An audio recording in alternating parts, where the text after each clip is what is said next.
परम आदरणीय सुंदर साज जी, हम उपस्थित हैं कलश हिंदुस्तानी प्रकरण 17 वेद का कोहेड़ा।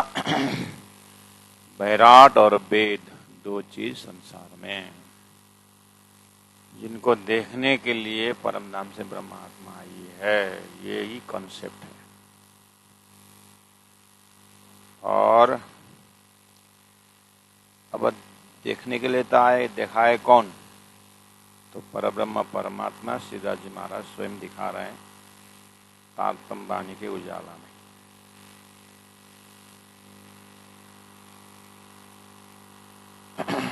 बारह मात्रा एक अक्षर, अक्षर श्लोक 32। छल एते आड़े अर्थ के और खोज करे जगदीश। 12 मात्रा स्वर 12 होते हैं और व्यंजन, अब ये स्वर व्यंजन मिल करके अक्षर बनता है। अब ये अक्षर जब 32 हो जाता है तो एक छंद तैयार होता है, उस छंद का नाम है अनुष्टुप छंद। ऐसे बहुत छंद होते हैं, उसमें से अक्षर के गिनती से छंद होना है। प्राणनाथ जी ने एक उदाहरण लिया, 32 अक्षर का एक श्लोक बन गया, वो है अनुष्टुप छंद। अब छल एते आड़े अर्थ के, अगर ये सब शब्द का अक्षर का बेस में अगर परब्रह्म परमात्मा का संकेत वाला भी वहां पर अर्थ है, अगर वो अर्थ नहीं निकला और श्लोक के ऊपर श्लोक, श्लोक के ऊपर श्लोक होता गया, तो छल भी उतना ही बढ़ता गया। छल आड़े, टेढ़ा अर्थ का आड़े बन गया छल। अब पूर्व तरफ परमात्मा छल के कारण गए पश्चिम तरफ, खोज करे जगदीश। जगत का इस जगत सृष्टि का इस मालिक परमात्मा को ढूंढने लगे। ऐसे छल शब्द का अर्थ लेकर के, ऐसा। अब इसमें आपको प्राणनाथ जी के साथ साथ चलना पड़ेगा और थोड़ा सा उदाहरण हम पेश करते हैं। जैसे हम बार बार वो श्लोक तो उच्चारण करते ही हैं, लेकिन इस प्रसंग से उस श्लोक को नहीं भी उच्चारण किया हो तो आपको याद रहे। जैसे द्वाविमो पुरुषो लोक क्षर अक्षर एवच, ये एकदम पहचान श्लोक। क्षर सर्वाणि भूतानि कुटस्थ अक्षर उच्यते, उत्तमः क्षर कुटस्थ उत्तम पुरुषस्तो अन्य परमात्मा इति उदारित। अब इति का अर्थ निकालो। संसार में 3 प्रकार के पुरुष की बात है, उसमें क्षर पुरुष, अक्षर पुरुष और उत्तम पुरुष है। क्षर पुरुष नाशवंत है और अक्षर कुटस्थ है, और उससे ऊपर अक्षरातीत उत्तम पुरुष वो परमात्मा है। तो ये वाली व्याख्या इस श्लोक में है, गीता का श्लोक। अब परमात्मा इति उदारित, ये इति का क्या अर्थ होता है? अब यहाँ उसी को ही शब्द है, उसी को ही परमात्मा कहा जाता है। अब ही शब्द का अर्थ, अब ये विद्वान कितने ज्ञानी हैं, उसी को ही परमात्मा माना जाता है। इसका मतलब बाकी 2 क्षर पुरुष और अक्षर पुरुष के एरिया में क्या क्या है, अब उनके ही व्याख्या है। क्षर में कि अपरा विद्या है और अक्षरोत्तम पुरुष परा विद्या है, इस तरह से उनकी व्याख्या है। अब इति का अर्थ, इति शब्द से उसी को ही उत्तम पुरुषस्तो अन्य परमात्मा इति उदारित, उसी को ही परमात्मा कहा जाता है। तो बाकी दो पुरुष का परमात्मा नहीं कहा गया। तारतम्य इति का अर्थ ढूंढ रहा है, तो इति का अर्थ उसका उसी को ही परमात्मा, इज ओनली सेड एज परमात्मा। अब ये इति का अर्थ तारतम्य ढूंढता है, तो उनको अगर ये ही का अर्थ लग जाता इनके 12 अर्थ में, 12 अर्थ में ही का अर्थ परमात्मा संकेत इनके दिमाग में होता, तो वो क्षर पुरुष और अक्षर पुरुष को उत्तम पुरुष मान करके उनकी पूजा पद्धति संसार में नहीं चलती। और तब से ही भगवान श्री कृष्ण के जमाने में ही ये उत्तम पुरुष की पूजा शुरू होती संसार में। तो इतना 5000 वर्ष और सदगुरु का आना और महामती प्राणनाथ जी को आना, तारतम आना क्यों पड़ा? उसी ही को अर्थ समझाने के लिए। तो संसार में अभी भी ये चीज होते हुए अर्थ क्यों नहीं लग रहा है?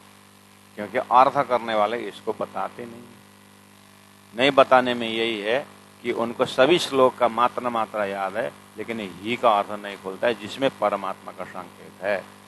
इस तरह से उल्टा हो गया। 12 मात्रा एक अक्षर, अक्षर श्लोक 32 हो गया। छल यते आड़े अर्थ है। अब इति का अर्थ न करने से अब छल का परब्रह्म परमात्मा आड़ा कितना हुआ? आड़ा कितना खड़ा हो गया इति का अर्थ न लगने से। अब धाम के विषय में लोग स्वर्ग में ही अटक गए, वैकुंठ में अटक गए, सतलोक में अटक गए।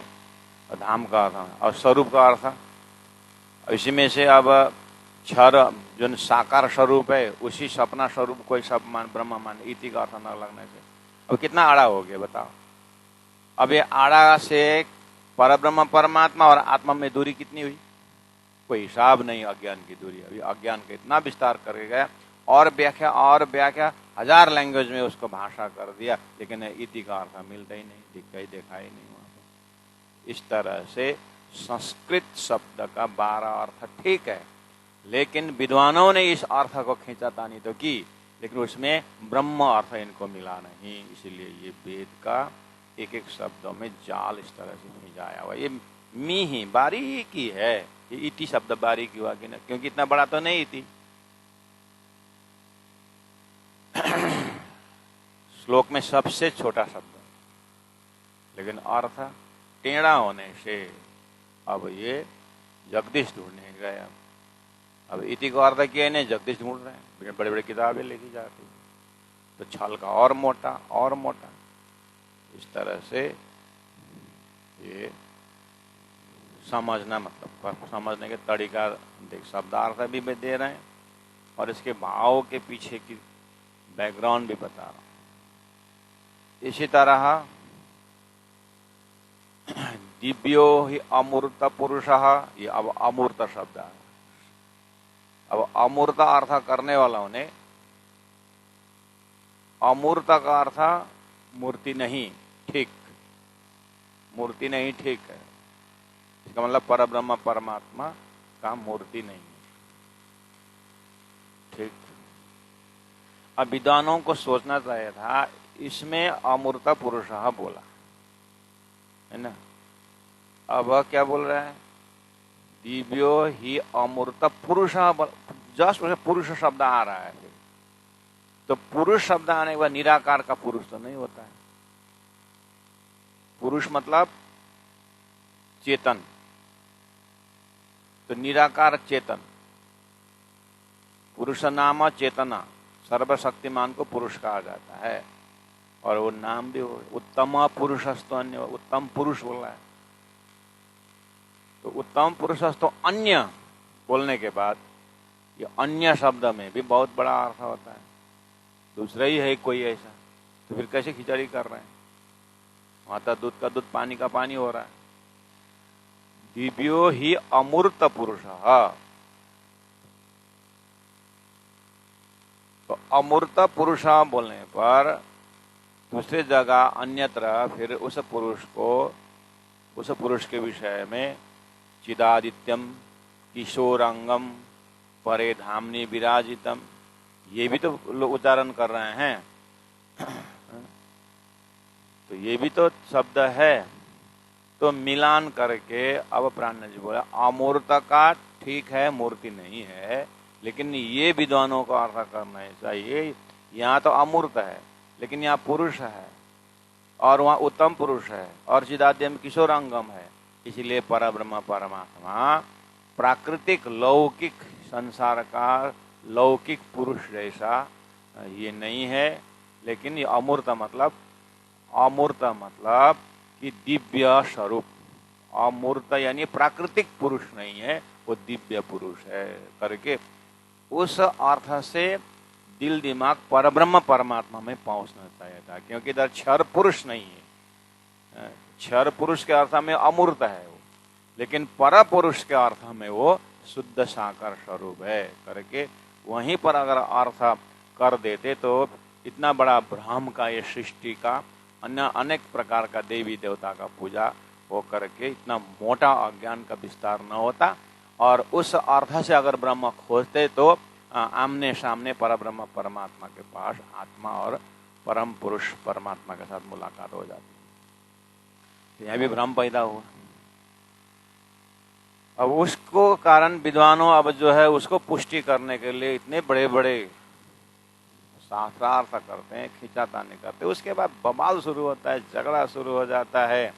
अब एक कोई हारने का नहीं, इस तरह से ये सृष्टि में एक बैराट का कोहड़ा है और वेद का कोहड़ा है। इसी तरह एक शब्द आता है नारायण परायण। नारायण पर अयन, नारायण से पर अयन इज इक्वल टू नारायण परायण होता है। आकार इकार सब मिला के वहां पर नारायण से परे अयन ये भी अर्थ निकलता है, लेकिन वो कैसे निकाले विद्वानों ने, इधर उधर के नारायण परायण, नारायण में परायण होना ऐसा अर्थ निकाले, क्योंकि उनका दिल दिमाग नारायण से ऊपर है नहीं। तो उनको बैराट की बुद्धि, और बैराट सपना है, तो सपना के बुद्धि के अर्थ में नारायण ठीक है। तो अब नारायण परायण, नारायण से परे जो आयन है, यानी नारायण को भी उत्पन्न होने वाला घर अक्षर ब्रह्म यानी अव्याकृत ब्रह्म है। तो वहां अर्थ निकलता है ऐसा, वो तारतम का अर्थ है, वो उसी 12 अर्थ में वो एक अर्थ निकलता है। तो अब विद्वानों ने वही नारायण पारायण बोल के अब उनको विद्वानों ने ऊपर गादी में रख दिया। बेचारा आम जनता अब क्या समझे, अब लगा दिया अब नारायण के भक्ति संसार में व्यापक हो गया, क्योंकि एक ओम बहुश्याम बोलने वाला नारायण है करके कह दिया। लेकिन नारायण का नाश भी बताया, अब वो नाश वाला अर्थ निकाल के ढूंढने लगे तो वो अभी अनर्थ होगी। ये ऐसा नारायण थोड़े नाश होता है, तो नाश ये क्षर पुरुष नाश होता है करके ये शरीर नाशवंत है, आत्मा अविनाशी है। तो जगत जो है सपना करके लिखा हो, तो सपना अर्थ में भी तो निकलता था होगा ना संस्कृत को जानने वालों। इसलिए विद्वानों ने और टेढ़ी और मेढ़ी टेढ़ी मेढ़ी करके और अज्ञान का विस्तार बढ़ा दिया है। तो चौपाई नंबर 9 से आगे बढ़ते हैं 10 में। अब यही बेस से आगे चल रहा है। तो 1-2 चौपाई मैंने आपको पूरा प्रकरण का प्राण जी के हृदय किस अर्थ में ऐसा बोल रहा है ये बता दिया, और आगे इसी आधार पर और भी प्रमाण आप पढ़ते जाएंगे, अर्थ करते जाएंगे, उन लोगों को प्रवचन सुनते जाएंगे, तो इतनी शब्द में वहां पर टेढ़ी मेढ़ी हो जाती है। अब वो मात्रा का अर्थ न खोलने से, उसके बाद अक्षर बन रहे उसका अर्थ न खोलने से अर्थ आड़े कई छलक किए। अब उसके जो असली अर्थ ब्राह्मिक अर्थ निकलने की जगह में आड़े पर्दा बन गया उनकी बुद्धि, उनका अर्थ पर्दा बनने से कई छल किए। अब छल का छल शुरू हो गया, और एक नारायण परायण बोलने से कितना अर्थ हुआ, कितना अर्थ छल हुआ बताओ। सब जीव जा करके कहाँ जा रहे हैं, नारायण परायण करके जा रहे हैं, तो कितना हुआ, तीनों अर्थों में कई छल। अब उसके बाद एक एक अर्थ में छल छल छल, झूठा झूठा का विस्तार। अक्षर अर्थ भी न हो, अब वो अक्षर का ही अर्थ नहीं होया, अक्षर से बना हुआ उसका अर्थ ही नहीं लगा, अमूर्त का अर्थ ही प्रॉपर अर्थ नहीं हुआ कि प्राकृतिक पुरुष नहीं, क्षर पुरुष नहीं, वो अक्षर अक्षरातीत उत्तम पुरुष करके अर्थ कर देते तो स्वप्न जागृत अलग हो जाता।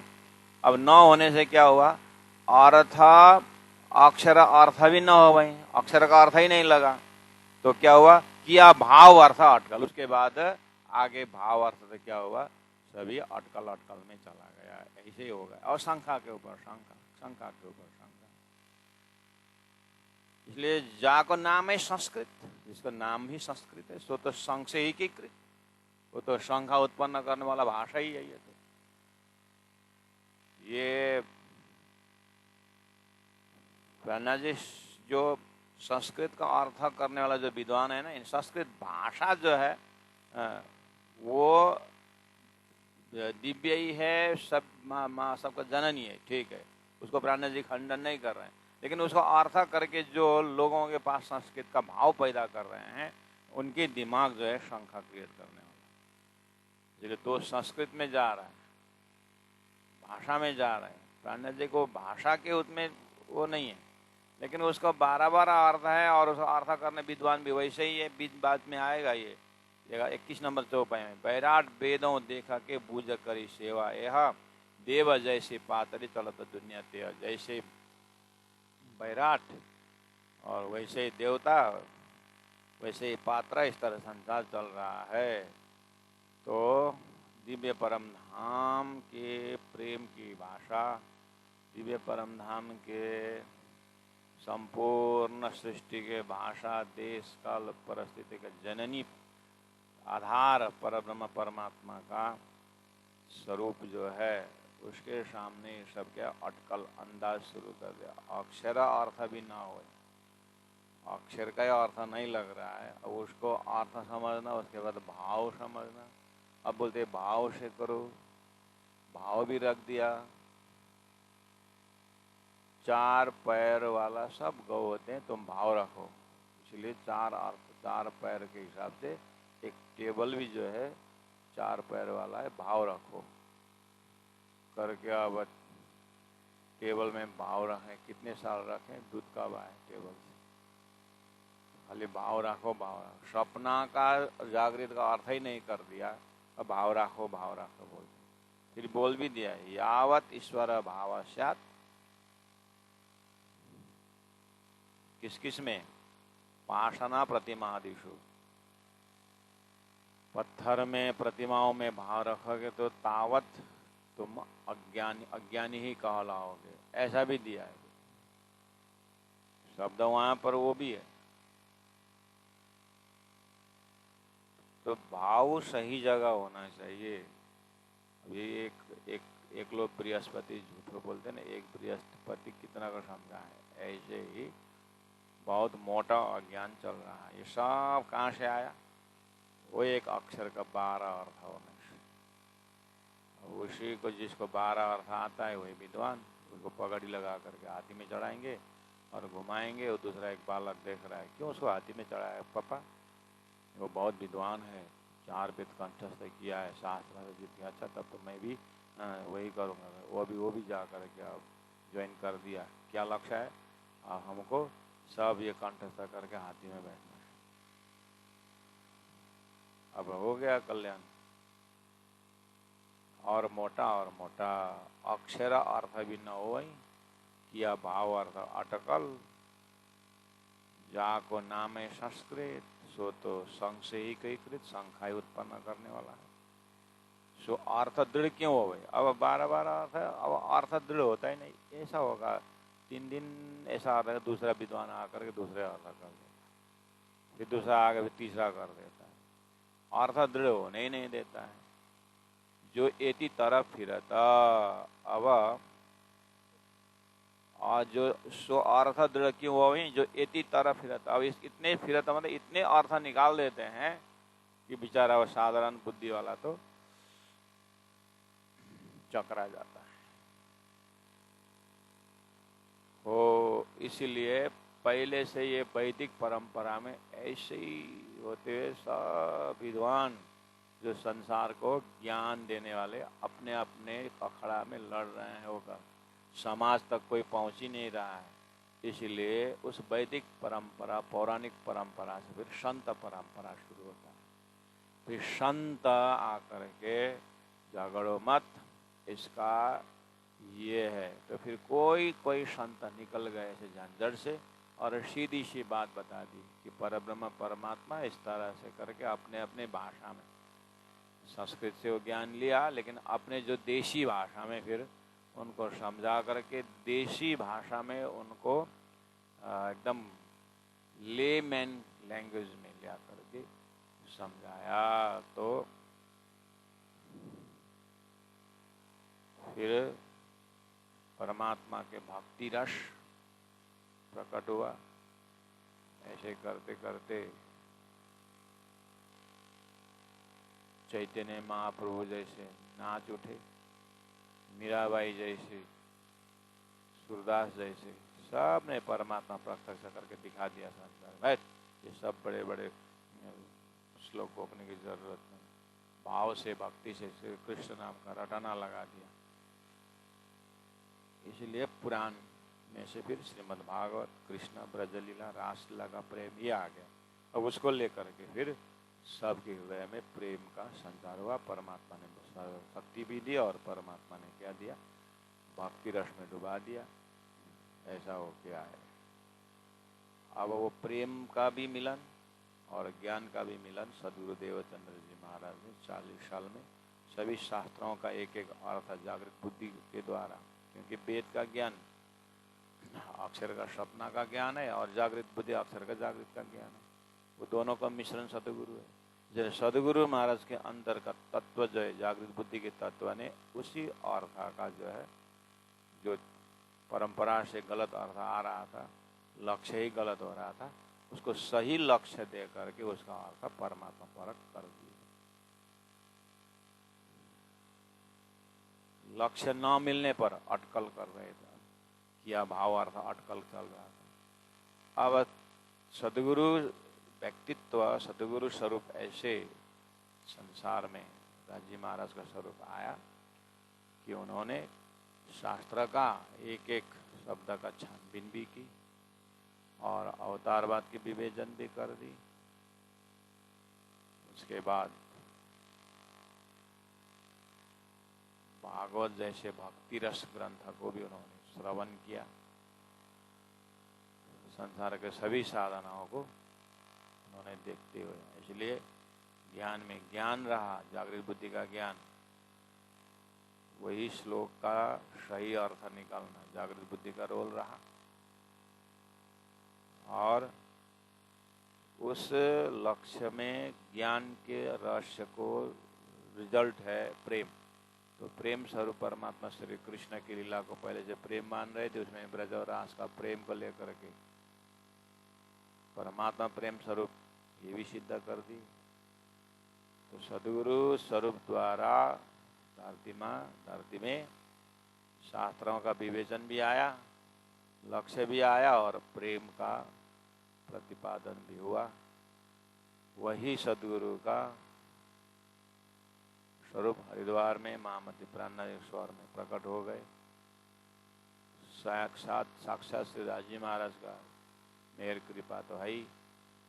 इस तरह से हरिद्वार में भयंकर शास्त्रार्थ प्रसंग भी हुआ और उसी में कलश हिंदुस्तानी का ये प्रसंग और किरंतन ग्रंथ में भी वैसे ही भाव जगह जगह दिखाई दे रहा है। तो उसी ज्ञान को तारतम्य ज्ञान कहा गया, सदगुरु ने दिया हुआ ज्ञान। तारतम्य ज्ञान का विस्तृत वर्णन तारतम्य सागर ग्रंथ हो गया। तो तारतम्य सागर ग्रंथ में परब्रह्म परमात्मा का प्रेम और प्रेममय धाम का भी व्याख्या है और उस प्रेममय धाम से सृष्टि रचना का विस्मय है। इसलिए सृष्टि रचना एक बिंदु स्वरूप जैसा खड़ा हो गया। उसमें बिंदु स्वभाव और नाद स्वभाव करके तो शास्त्र में पहले ही था। बिंदु स्वभाव मतलब विराट, नाद स्वरूप मतलब वेद। नाद मतलब अंदर की आवाज, नाद स्वरूप ज्ञान वेद और बिंदु स्वरूप विराट शरीर।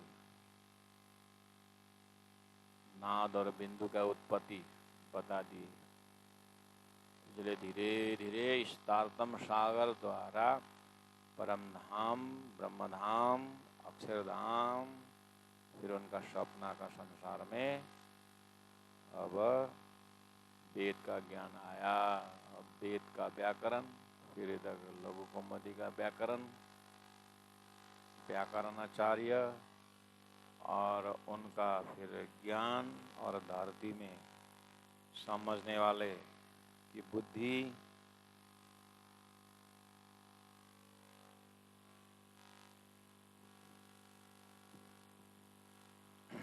और अब संसार छोटा होता जा रहा है, खोजी बढ़ रही। संस्कृत में ये सब भाषा का जननी है करके आ रहा है।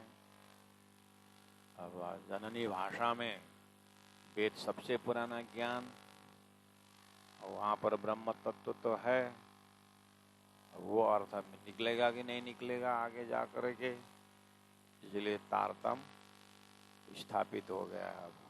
अब सब देख करके कोई तारतम्य आया तो उसी वेद से ब्रह्म अर्थ निकलता है, और जिसका जैसा भाग्य है वैसे ही संसर्ग में आते रहेंगे।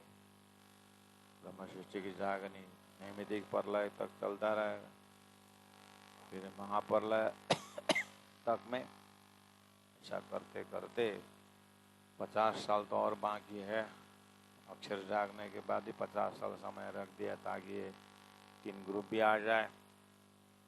जैसे भी वो सृष्टि था आखिर परब्रह्म परमात्मा ब्रह्मात्मा के लिए बनाए हैं, इसलिए ब्रह्मात्मा के ऊपर लक्ष्य कर रहे हैं कि आप इस तरह से देखो। भाषा में से कैसा कैसा भाषा है, जहाँ को नाम है संस्कृत सो तो संशय के कृत, सो अर्थ दृढ़ क्यों वही जो यति तरफ फिरत, सो पढ़े पंडित युद्ध करे। और पढ़े ज्ञानी हो गए, उसके बाद युद्ध शुरू, शास्त्रार्थ का युद्ध शुरू। एक काने को टुकड़े हुए, एक काने का मतलब काना मात्रा बोलते हैं, अ को आ, ये काना मात्रा, काना ईट का उकार को, ये एक काने को, एक आना को लगे बने तो एक आना, 2 आना, 3 आना और लाई पीराना। एक काने को मतलब एक मात्रा को, काने शब्द मात्रा, एक मात्रा के लिए।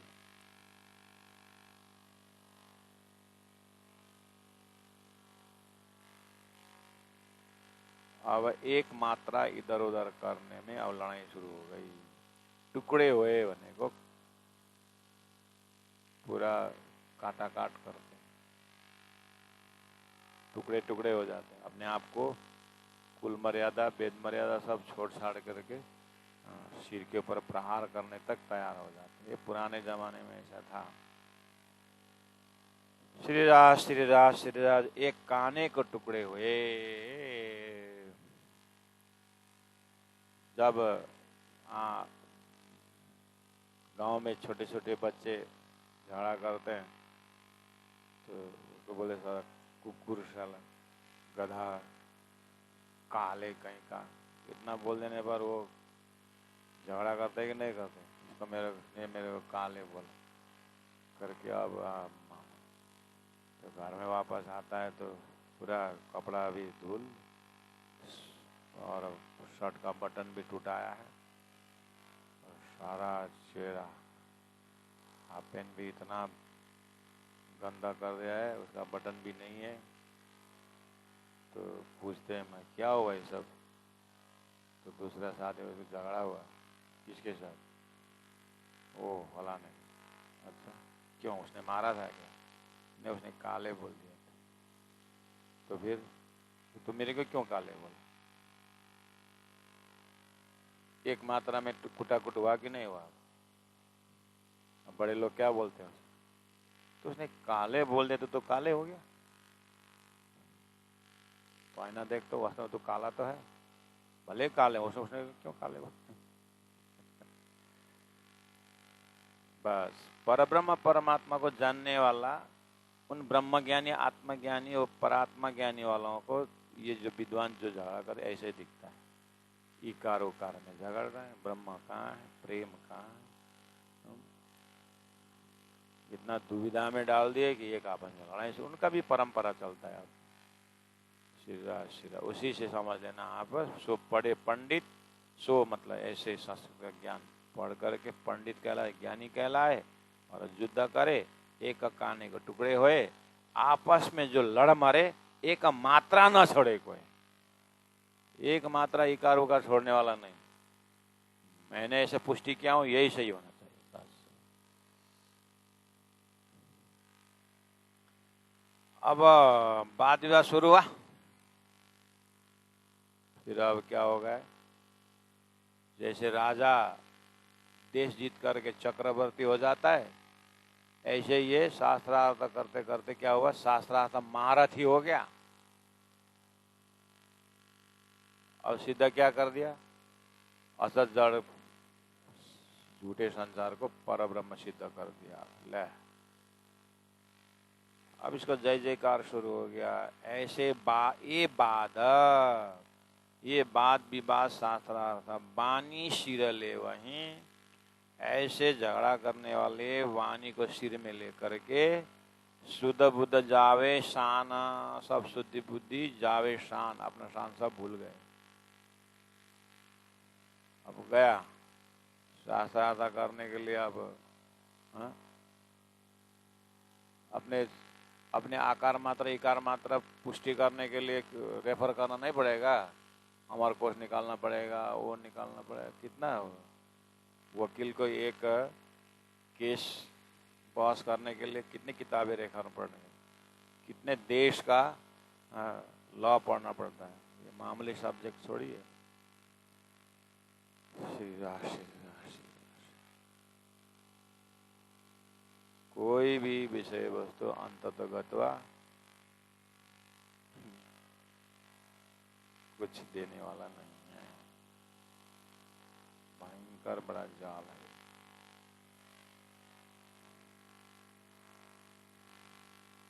सो पढ़े पंडित युद्ध करे, एक काने को टुकड़े होए, आपस में जो लड़ मरे, एक मात्रा ना छोड़े कोई। परात्म में कितना बजा अभी,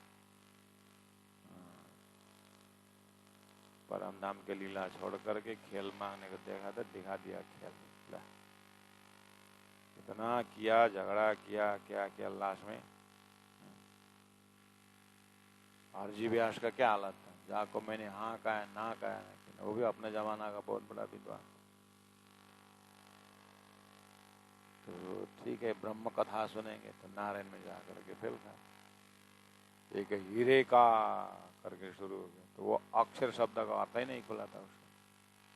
वो ऐसे ही वितक में जो घटना है उसी को प्राण जी ने फिर ये तो खाली आरजी व्यास का ही नहीं है समस्या, हरिद्वार में तो लाखों का समस्या में आ गए ऐसे ऐसे लोग। देखा तो सब गड़बड़ कहाँ है,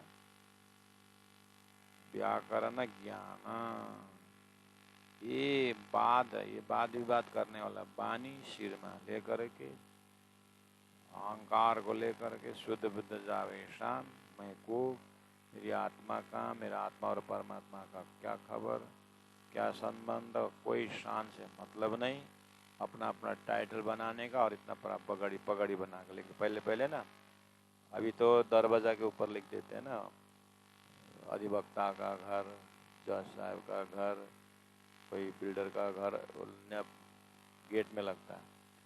पहले पहले पूरा विद्वानों का बड़ा पगड़ी होता था, और वो पगड़ी में लिखते थे एकदम साहित्याचार्य, वेदांताचार्य, व्याकरणाचार्य लिख करके एकदम चौक में बैठे थे शान के साथ, और कहाँ कहाँ शास्त्र करना है तो आकर के उसको टैग को देखते हुए, आप हमारे साथ व्याकरण बाद में ऐसा सिद्ध करना है, आप चलिए, तो कितना रुपया दो, और वो कितने घंटा का शास्त्र चलता है उस हिसाब से ठीक है करते। ऐसा अपने विद्वत्ता को वहाँ पर प्रस्तुति कर पाए तो वो फिर विद्वान कहलाए। जमाना है या बदल रहा है, बदल रहा है, बदल रहा है। अब तो पगड़ी में तो नहीं लिखते, कम से कम डायरी में लिखते हैं, अपने लेटर पैड में लिखते हैं। अब घर में तो लिखते थे पहले, अब तो घर में भी बीवेयर ऑफ डॉग लिखने लगा, कुत्ता से सावधान। तो अंदर कौन रहता है?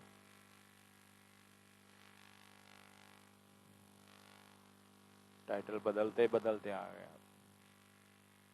अब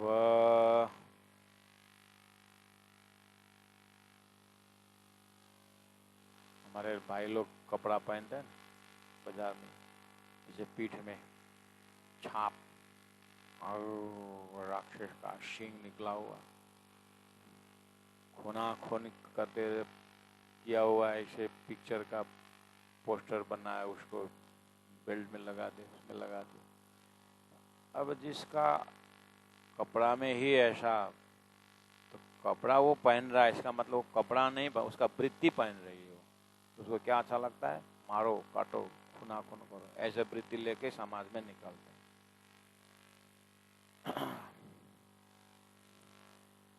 श्री राम श्री राम श्री राम। सब दुनिया के डिजाइन आदमी का वृत्ति का प्रस्तुति है। तो इसीलिए गुरु जी मंगलदास जी ने कहा मनुष्य 84 लाख पार करके आया। क्या प्रमाण है? एक ही आदमी में 84 व्यवहार है, वही है 84 एग्जीबिशन है। एक ही आदमी कुत्ता भी है, बिल्ली भी है, एक ही आदमी राक्षस भी है, सब कुछ। क्योंकि सभी योनि का थोड़ा थोड़ा थोड़ा लेके आए ना मर्द लोग पे, यहाँ करके वो प्रस्तुत कर रहा है। इसीलिए मनुष्य शरीर 84 लाख योनि का क्या है?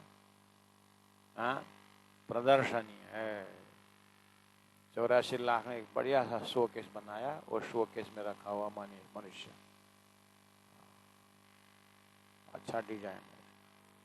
एक तरफ से देखो, दूसरे तरफ से साक्षात परब्रह्म परमात्मा ने, ब्रह्मात्माओं ने लीला की हुई स्वरूप, ब्रज का स्वरूप, दास का स्वरूप, सदगुरु का स्वरूप, अन्ना जी का स्वरूप देखो, दिव्य परम धाम भी झलक रहा है। इसलिए अब कौन सा, किसका संगत करने का, किसका सत्संग करने का विवेचन करना पड़ेगा। तो तारतम को सत्संग तो ऐसा कहता है कि संसार में एक मात्रा न छोड़े कोई, ये बाद बानी श्रेले वही शुद्ध बुद्ध जावे शान, त्रास स्वांत न हुए शुभने। ऐसा व्याकरण ज्ञान, व्याकरण का ज्ञान ऐसा है किसी को शांति और आनंद नहीं रहता है। मैं समझ आया? त्रास स्वांत नौवे सुबने। त्रास मतलब डर। कल शास्त्रार्थ करना है तो आज पूरा अपने पॉइंट को व्याकरण से सिद्ध करना पड़ेगा, नहीं पड़ेगा? तो कहीं ना हार जाऊं, हारेंगे तो फिर कंडीशन क्या है? पिता मुकुंदास जी ने क्या बोला पंडितों को? जो हारेगा वो जूता पहन के, पनही पहन के घुमाएंगे, जूता पहन के घुमाना है। और डर हुआ कि नहीं हुआ? तो त्रास हुआ। और शांत न हो सुपने, सपना में भी शांति नहीं है। ऐसा ही है, ऐसा व्याकरण ज्ञान। अब एक व्याकरण का जिसमें झगड़ा है, शंका है, अब उत्पात मचाने वाला यही है। अब यही ज्ञान को ये वाणी ले बड़ी कीनी। अब ये ज्ञान को लेके, व्याकरण का शास्त्रार्थ ज्ञान लेके चलने वालों को बड़ी कीनी, समाज का सबसे बड़ा पंडित। समाज ने इतना फिर चमकाया, मतलब इतना उसको, अरे महाराज तो, अरे शास्त्रार्थी महाराज थी, अरे वो आ रहे, पगड़ी बिछाओ, हाथी में ले आओ। और गांव से जीत के आया है पंडित, तो अब दूर दराज से आए उनको दर्शन करने के लिए। है? ये वाणी ले बड़ी कीनी, बहुत बड़ा है। दियो सो छल को मान। आखिर वास्तव में सम्मान किसको दिया? कुल मिला के देखा जाए तो छल को ही सम्मान दिया ना।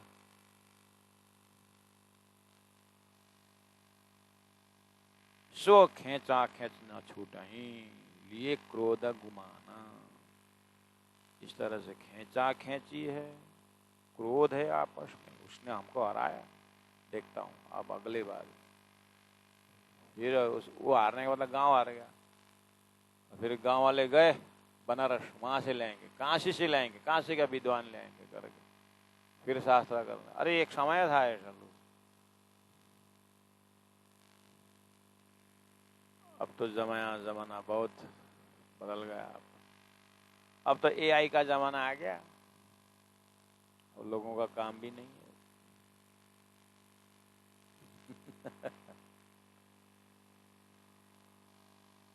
3 डायमेंशन 4 डायमेंशन बोले, अब तो कहाँ। चाइना तो 10 डायमेंशन में चल रहा है बोलता है। अब देश देश का फिर अब ये वैज्ञानिक हथियारों का कंपटीशन आ गया, शास्त्रार्थ नहीं अब वैज्ञानिक। अब तो हम ऐसा बम बनाएंगे, ऐसा बम बनाएंगे, विदेश की भूमि में काम भी नहीं है तो अपने भूमि में तो काम आएगा करके बम बनाने का कंपटीशन चल रहा है।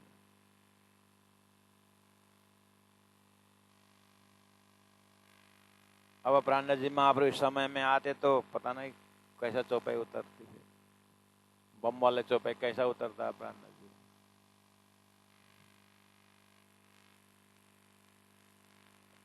अब तो रोबोट से खाना बनने लग गया, स्विच दबाओ, दाल भात सब्जी तैयार करके दे देता है। कोई करने का जरूरत, स्विच दबाओ बस।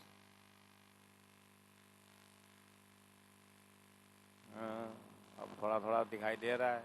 अब हमारा शरीर न रहे आगे का आएगा संसार कैसा आएगा। वाह,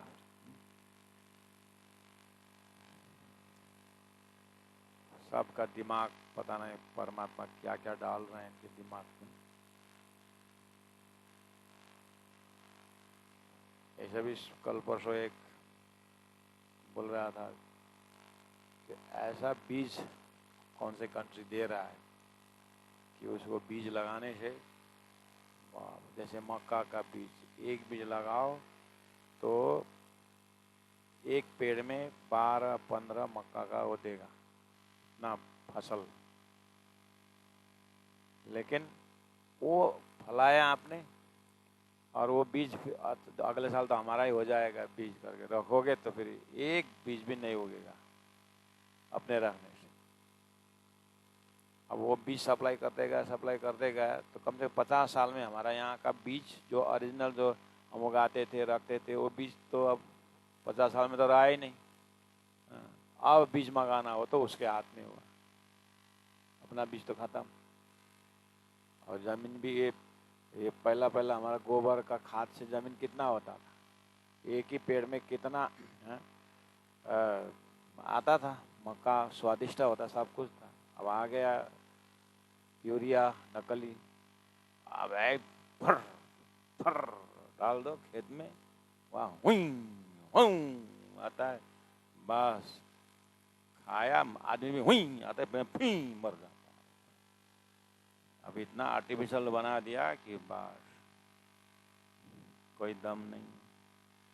उसके बाद खाया आर्टिफिशियल, उसके बाद क्या मर गया। अब पूरे ही प्लास्टिक का बना दिया अभी जीवन,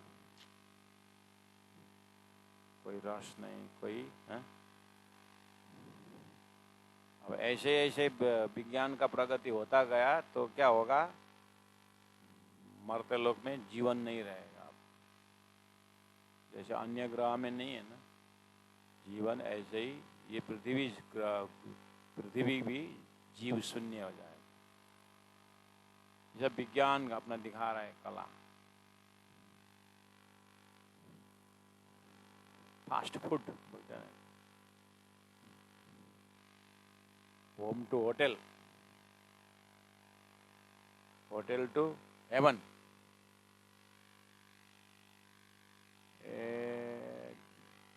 ये हुआ अभी विज्ञान का एक काम। ऐसे अध्यात्म में जब ब्रह्म तत्व के लिए निकले तो व्याकरण, अब वो शास्त्रार्थ, अभी शस्त्रार्थ चलने लगे। शस्त्र और शास्त्र दो चीजें। शास्त्र चलता था, अब शास्त्र गौण हो गया, शस्त्र आ गया है।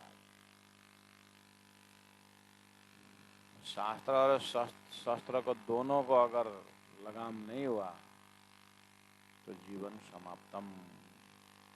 ये वाणी ले बड़ी किनी दियो सो छलको मान,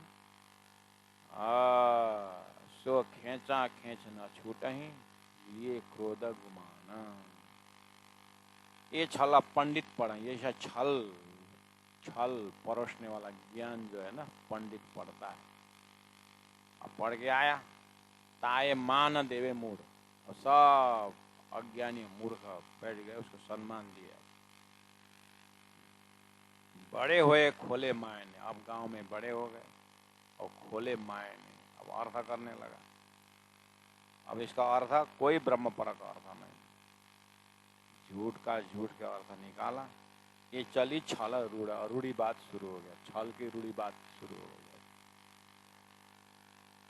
सीधी न भाषा मिने मायने पाए जीता, सीधी नहीं भाषा में। अब वहां पर सीधी भाषा, सिंपल भाषा, सरल भाषा में भी उसका अर्थ होता है।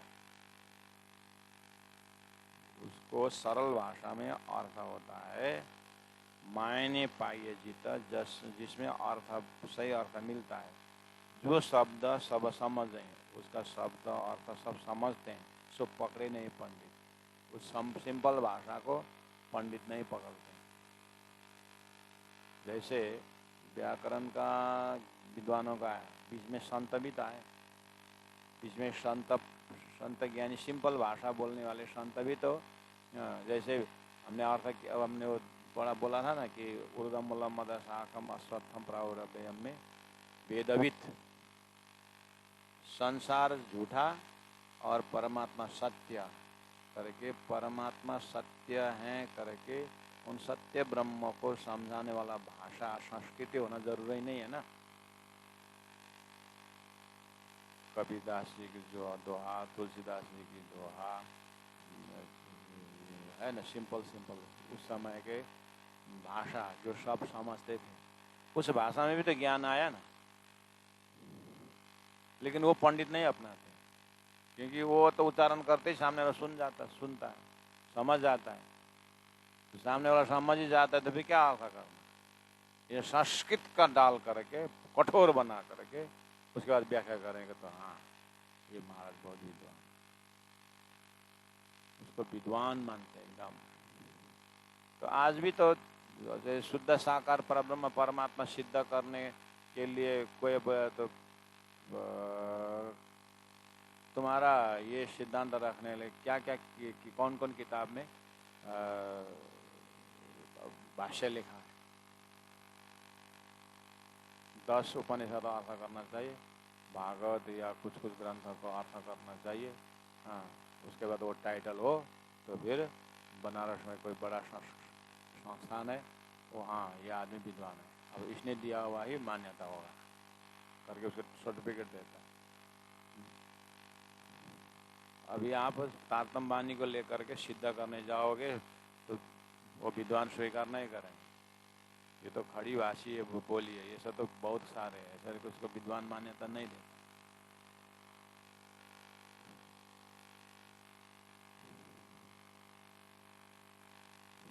तो ये कैसा है, ऐसा मानो जैसे स्पीकिंग कोर्स होता है, पब्लिक स्पीकिंग कोर्स, उसमें नियम होता है। पब्लिक स्पीकिंग कोर्स उठ के कैसे जाता है, कैसे जाना चाहिए, और माइक में कितने डिस्टेंस में रहना चाहिए, और वॉइस कितना होना चाहिए, ये सब स्पीकिंग कोर्स का होता है। और फर्स्ट सेकंड थर्ड निकालने में पब्लिक को दिया जाता है। 2 तरीका से उसको फर्स्ट सेकंड थर्ड दिया जाता है। एक जजेस रहते हैं और एक पब्लिक रहता है। जजिंग करने में पब्लिक भी है और जजेस 3-4 जना बैठे हुए। तो जजेस से जो फर्स्ट सेकंड थर्ड आता है उसका एक ग्रेड, दूसरा पब्लिक जो जजिंग करता है उसका, और पब्लिक को भी मार्क्स, पब्लिक भी मार्क्स दे सकता है। पब्लिक का मार्क्स कैसे कैलकुलेशन करेगा आयोजक कि मास में कितने % ने उसको बोर्ड दिया, मतलब उसके ऊपर उसको मार्क्स कैलकुलेशन का ऐसा एक क्राइटेरिया होता है।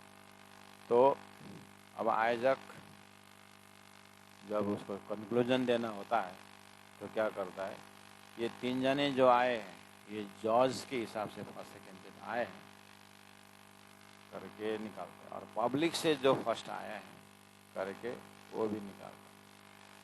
तो कभी कभी क्या होता है,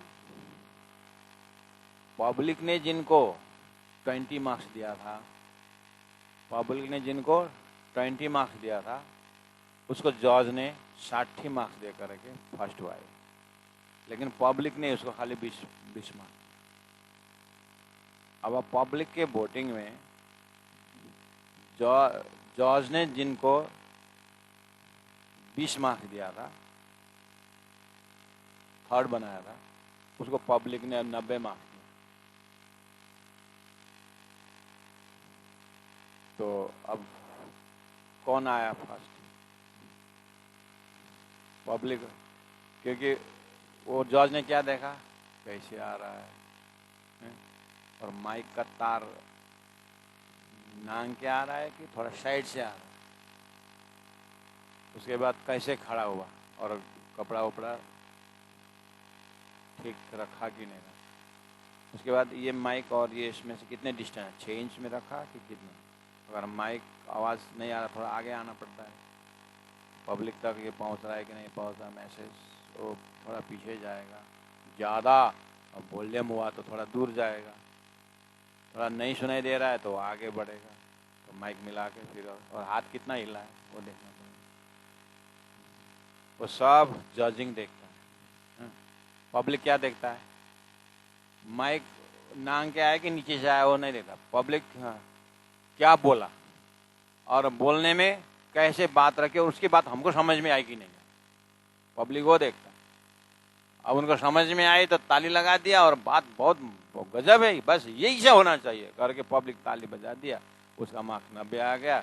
लेकिन वो आया था तार नांग करके, वो आया था कपड़ा उपड़ा बटन इधर उधर कुछ था, वो था उसका इधर उधर जो भी है, हाथ कितना हिला क्या हिलाया उस देखना नहीं, विषय वस्तु देखता है पब्लिक। ओ ऐसे ही व्याकरण द्वारा भजन करने वाला ऐसे ही 20 मार्क्स मिलता है, भक्ति रस में डूब करके बेहाल होकर के जो जाता है मीराबाई बन जाता है उसको साक्षात परमात्मा दर्शन देते, वो पब्लिक का मार्क्स ऐसा है। भजन में नाचने के लिए किसको ऐसा नाचना चाहिए, पर इतना उछलना चाहिए, ये थोड़ा ही भक्ति रस का नाच थोड़े ये कथक डांस जैसा टक टक टक टक ता ता दी टक टक टक, वो नाच में ऐसा जाएगा उसको पता ही नहीं चला वो मीराबाई का नृत्य, वो चैतन्य महाप्रभु का नृत्य है वो। इसलिए भक्ति रस के आगे ये सारा जो है संसार का नियम फेल खा जाता है। तो प्राणनाथ जी महाप्रभु परम धाम के दृष्टि से बोल रहे हैं, तो संसार के ये सब ब्रह्म प्राप्ति के लिए साधना करने वाले सब ये उल्टे अर्थ को डूब करके इधर ही मस्त हो गए, ये एक अर्थ न करे सीधा, सीधी न भाषा मिने मायने पाए जीता, जो शब्द सब समझ ही सो पकड़े नहीं पंडित। जो सिंपल में जो परमात्मा का ज्ञान हो जाता वो पंडित पकड़ते नहीं, क्योंकि आम जनता समझ जाएंगे तो उनको फिर विद्वान कोई नहीं बोलेगा। इसलिए मैं बोल रहा हूं ना, जितना तुम्हारा प्रवचन कठिन होगा उतना आपको विद्वान बोलेंगे। इसमें मेरा भी एक पर्सनल अनुभव है, मैं बताता हूं। मैंने जो ये प्रवचन शुरू में 1983 में हमने महाराज कृष्णदास जी के साथ विराट सीखा था। मैट्रिक के बाद, मैट्रिक एग्जाम देने के बाद 3 महीना छुट्टी थी तो हमने विराट शुरू किया। गुरुजी मंगलदास जी एकदम उपस्थित हैं, और 83, 84, 85 में गुरुजी मंगलदास जी का धाम गमन है। तो हमने वहाँ पर विराट सीखी और संस्कृत का श्लोक सब किया और प्रवचन करना। उसके बाद विराट के 1-2 महीने के बाद फिर बीतक सीखी, और बीतक के बाद फिर ऐसे करते कीर्तन ग्रंथ महाराज कृष्णदास जी ने कीर्तन ग्रंथ भी चला दिए। तो कॉलेज का समय आया, कॉलेज भी ज्वाइन किया।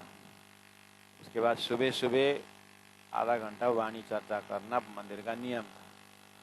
तो महाराज किशनदास जी ने कीर्तन ग्रंथ का मागत हूँ मेरे दुल्हा मन कर करम बचन, ये वाला प्रकरण पहला उन्होंने खोल के मुझे बैठाया बगल में, और वाणी चर्चा शुरू करना है तेरे को। यहाँ सुबह सुबह वाणी चर्चा, जहाँ भी उनको दौड़ के आना पड़ता है वाणी चर्चा के लिए, और 8-10 जो माताएं आती उनको सुनाना है, तो वो कहीं इमरजेंसी में नहीं जाओ तो तू करना करके उन्होंने सीखी हुई बात को आसन में बैठ करके प्रस्तुत करने को उन्होंने गाइड किए। तो ये प्रकरण पहला प्रकरण था जब मैंने शुरू किया था, मागत हूँ मेरे दुल्हा। तो प्रवचन शुरू किया, तो धीरे धीरे वो चौपाइयाँ सिंपल करते गए। अब 2-4 माताओं तो ठीक है, वो जो भी बोलो सुनते हैं। कभी कभी अब मंदिर है तो विद्वान लोग भी आ जाते थे, रात को तो वाणी चर्चा में बैठते थे, अब उनके सामने भी बोलना होता है। तो हम क्या करते थे, कालिम्पोंग दार्जिलिंग उस क्षेत्र है, तो वहाँ पर गुजराती तो इतने जानते नहीं लोग, हम गुजराती वाला चौपाई निकालते थे, सिंधी वाला चौपाई निकालते थे, ताकि उनके दिमाग में ना आए। सिंधी कंठस्थ किए चौपाई शब्दार्थ, उसके बाद सिंधी का गुजराती का। अब गुजरात में तो गुजराती समझ जाता है, नेपाली बेल्ट में गुजराती से ही समझते हैं इतना। तो एकदम वो हुक्का का प्रकरण, कीर्तन का लास्ट 2 चौपाई कंठस्थ करो, मतलब अर्थात। उसके बाद ब्राउन से एकदम महेंद्र भाई तो कॉलेज भी जान्छ प्रबंध कस्तो मान्छे कितना खुश, उतना हुआ तो बाद में तो लड़की देने आ गए लोग। हाँ, कॉलेज भी पढ़ रहा है, चर्चा भी करता है, तो हम शादी इसको हमको लड़की से करवाते। बाप रे, बर्बाद हो गया फिर तो। 5 एकड़ जमीन हम कर देंगे, ऐसे ऐसे डिमांड आने लगा, क्योंकि सब अपना अपना भला चाहते हैं यार। ऐसा प्रचारक जैसे दामाद मिले तो अच्छा ना। तो लोग सब आपने, इसीलिए कभी हम बीतकार भेजते थे, बाद में जाकर बीतक तो अच्छे लगी, ठीक है, बीतकार ही अच्छा लगे तो लड़की देने तैयार हो गए। बीतकार ही पसंद कर लेते हैं, बीतक ही नहीं। हाँ, और बीतकार पसंद है तो कोई बहू बनाने के लिए तैयार हो जाते हैं, तो कोई दामाद बनाने के लिए तैयार हो जाते हैं। मजा आता है।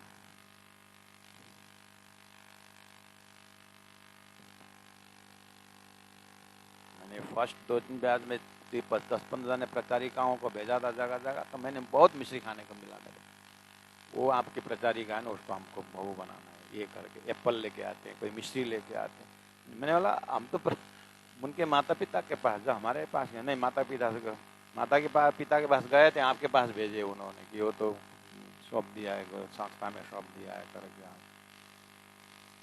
हमारे एक प्रचारिका इधर यूपीएमपी तरफ भी गए थे, तो वहाँ पर भी आया था, तो उसने तो इतना डांट फटकार दी, तुम्हारे बहू बनने के लिए सीख के आए यहाँ पर करके, इतना डांट दी। तो 2 दिन से देखा, तो वो डांट पड़ा सबके तरफ, तो फिर कोई नहीं आया। नहीं, वो तो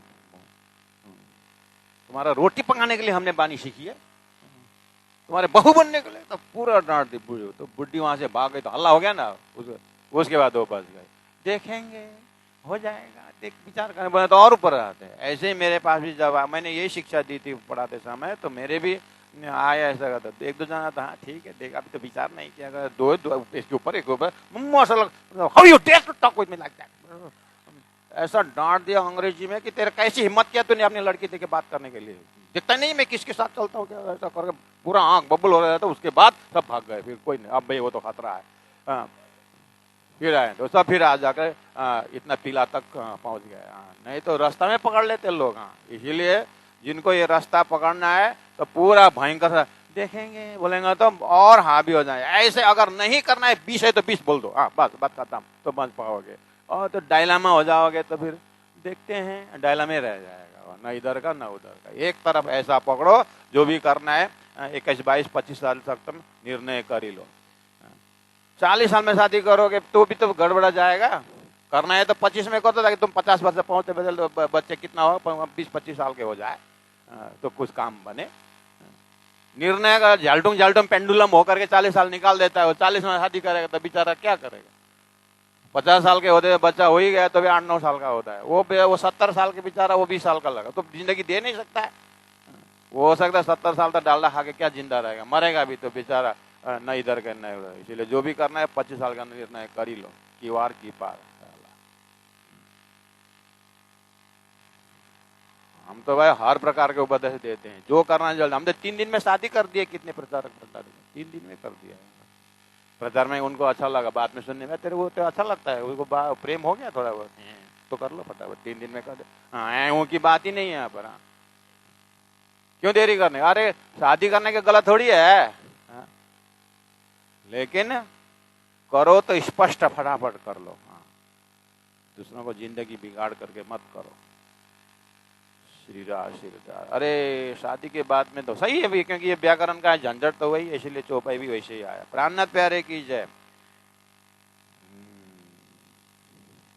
सीधी ना भाषा में ने मायने पाइए जीता, सो शब्द सब समझ नहीं, वो सो पकड़े नहीं पंडित, हम भी नहीं पकड़ते थे वो सीधी वाला। अंदर नाही निर्मल फिर नाए बाहर, इसको कथा करूं तो हर कोई अंदर नहीं, मेरे से मैं उच्चारण चौपाई करूं वो पहले समझ जाता है, तो क्या अर्थ करना है, इसे डालो गुजराती। वृथा का निगम रे पामी पता उत्तम मानव खंड भरत न श्रेष्ठ कुल।